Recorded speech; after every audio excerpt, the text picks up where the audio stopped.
Sabe quando empresas parecem patinar para inovar, presas nos mesmos hábitos de sempre? E se existisse um jeito de pensar diferente, focado em resolver os problemas que realmente importam para as pessoas? Pois é, hoje a gente vai desvendar essa abordagem, o famoso Design Thinking. Para entender a essência da coisa, vamos direto ao ponto. A gestão tradicional, ela foca no produto. A pergunta clássica é: como a gente pode vender mais do que já temos? Agora, o design thinking, ele chega e vira essa lógica de cabeça para baixo. O foco muda completamente, vai para a pessoa e a pergunta passa a ser: peraí, do que o nosso cliente realmente precisa e como é que a gente pode resolver isso? É uma mudança de perspectiva que faz toda a diferença.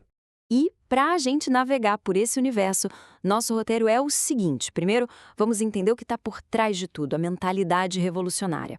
Depois, como isso vira uma estrutura prática de 5 fases. Aí mergulhamos no coração do processo, da empatia até a ideação, e em seguida, vemos como as ideias viram realidade com protótipos e testes. E claro, para fechar, vamos ver como isso funciona no mundo real. Ok, vamos começar com o ponto mais crucial de todos. É importante tirar da cabeça a ideia de que design thinking é só mais uma ferramenta. Não é. É, na verdade, uma forma totalmente nova de enxergar os problemas. A gente está falando aqui de uma virada de chave. Em vez de começar com a solução na mão, a gente começa com as pessoas. O objetivo é entender as necessidades delas tão profundamente que a solução criada não seja apenas viável para o negócio, mas algo que as pessoas genuinamente queiram e precisem usar. E tem um modelo visual que ajuda muito a entender o ritmo desse processo, que é o diamante duplo. Repara no padrão. Primeiro a gente abre, a gente diverge para explorar o problema sem amarras. Depois a gente fecha, converge, para definir o foco certo. E o padrão se repete. A gente abre de novo para gerar um monte de ideias e, por fim, fecha mais uma vez para chegar numa solução final já testada.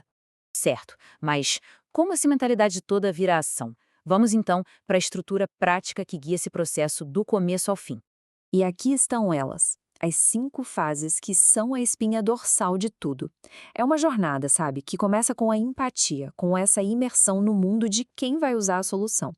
E a partir daí, segue um caminho bem estruturado de definição, ideação, prototipação e, claro, o teste com gente de verdade.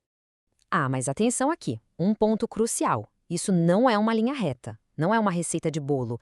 O processo é super iterativo. Se durante um teste a gente descobre uma falha, o que acontece? A gente pode voltar para a fase de ideação ou até lá para o comecinho, para empatia, para entender melhor o que passou batido. Isso não é um erro, viu? Isso é o processo de aprendizado acontecendo na prática. Agora, vamos dar um zoom nas 3 primeiras fases. Elas são a base, o alicerce de tudo. É sobre entender o ser humano e, a partir daí, gerar ideias. A primeira fase, a empatia, é toda sobre abandonar os achismos. O objetivo, como diz ali, é calçar os sapatos do cliente. Na prática, isso significa ir a campo, observar, conversar e entender o contexto real das pessoas, não aquilo que a gente imagina que seja. E para organizar tudo isso que foi observado, tem uma ferramenta muito boa que é o mapa de empatia. Ele ajuda a gente a sintetizar o que a pessoa vê, o que ela ouve, o que ela fala e faz. E o mais importante, quais são as dores e os ganhos dela.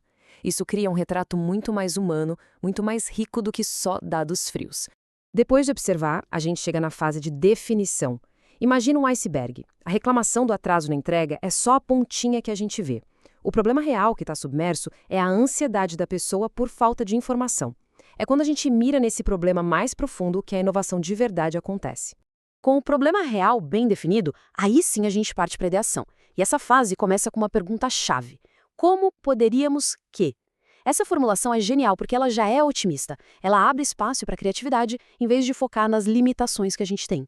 E para essa fase de ideação funcionar, as regras do jogo são bem claras. Primeiro, julgamento zero. Ninguém pode criticar a ideia do outro. Segundo, o foco é em quantidade de ideias, não na qualidade delas nesse primeiro momento. E terceiro, e talvez o mais importante, ideias que parecem absurdas são super bem-vindas, porque muitas vezes é dali que saem as soluções mais geniais. Muito bem. Agora vamos ver como aquelas ideias abstratas que surgiram no brainstorming se transformam em algo concreto, algo que as pessoas podem tocar, interagir e, claro, reagir. O lema aqui na fase de prototipagem é muito poderoso. R é rápido para aprender rápido. O objetivo não é criar algo perfeito de jeito nenhum, é criar um modelo simples, de baixo custo, para testar uma ideia, permitindo que a gente aprenda o máximo possível gastando o mínimo de tempo e de dinheiro. E quando a gente fala em protótipo, não precisa ser nada complexo, pelo contrário. Pode ser algo tão simples quanto telas de um aplicativo desenhadas no papel, sabe? Ou uma maquete de papelão para um produto, ou até mesmo uma encenação, um teatrinho, para testar um novo serviço. Logo depois do protótipo, vem o teste. E aqui, o objetivo não é convencer ninguém de que a ideia é boa. É justamente o contrário. É observar, é ouvir as críticas, é aprender com os erros. O feedback que a gente coleta nessa fase é ouro puro, é o que vai refinar a solução. E no final das contas, o veredito é bem simples. Não importa se a tecnologia é incrível ou se o plano de negócios é brilhante. Se as pessoas não gostarem de usar a solução, se não for útil para elas, ela falhou. No Design Thinking, o fator humano é o juiz supremo. Ok, tudo isso soa muito bem na teoria, né? Mas e na prática? Como isso funciona? Vamos dar uma olhada em alguns exemplos de como essa abordagem resolve problemas de verdade. Olha só que interessante a versatilidade disso. Numa empresa de logística, o problema parecia ser atrasos. Mas quando a equipe foi acompanhar os motoristas, descobriram que a causa real era o tempo que eles perdiam procurando interfones sem identificação. Numa escola, o problema não era o conteúdo ser chato, e sim a passividade dos alunos. A solução foi mudar o método, não o material. E no varejo, antes de gastar uma fortuna com máquinas, a loja testou a ideia de autoatendimento com funcionários e tablets. Aprenderam muito com um custo baixíssimo. No fim, se a gente pudesse resumir tudo em 2 regras de ouro, seriam estas. Primeira, o foco é sempre no ser humano. Isso não se negocia. Uma solução só é um sucesso de verdade se as pessoas quiserem usá-la. Ponto. E a segunda regra, é preciso abraçar a bagunça do processo. A inovação não é uma linha reta, é um caminho de descobertas, cheio de idas e vindas. O Design Thinking, na verdade, ele redefine o que a gente entende por falhar. Aqui, a falha não é o fim do caminho.